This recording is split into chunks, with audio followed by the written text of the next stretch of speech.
Perfecting your English, master the present perfect continuous tense. Hello everyone, and welcome back to our English language learning journey.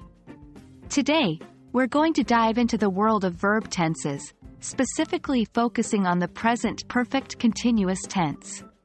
This tense is a powerhouse, used to express actions that started in the past and are still ongoing, or to show the cause of a present situation. Let's start off by understanding what this tense is. The present perfect continuous tense is used to describe an action that started in the past, continues in the present, and may continue into the future. It's formed with has, have, plus, been, plus, verb ing. Here's an example. She has been studying for her exams all day. Now that we know the structure, let's look at when to use it. The present perfect continuous tense is mainly used in two situations. 1. To emphasize the continuity of an action that started in the past and is still ongoing. I have been living in this city for 10 years. 2. To indicate a past action that has a visible effect on the present.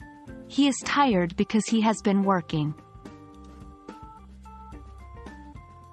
It's also essential to understand the negative and question forms in the present perfect continuous tense.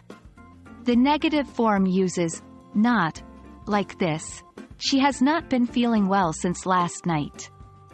In the question form, you simply reverse the order of the subject and have you been reading this book?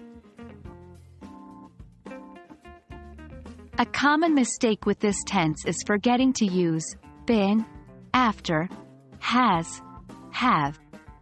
Remember the structure: has, have, plus, been, plus, verb ing.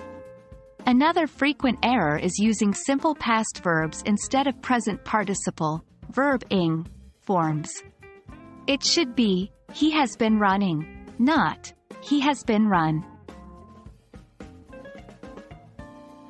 And that's a wrap for our discussion on the present perfect continuous tense.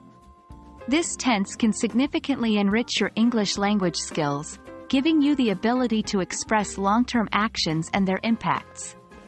Remember, practice is key to mastering this, so keep writing and speaking in English. Until next time, happy learning!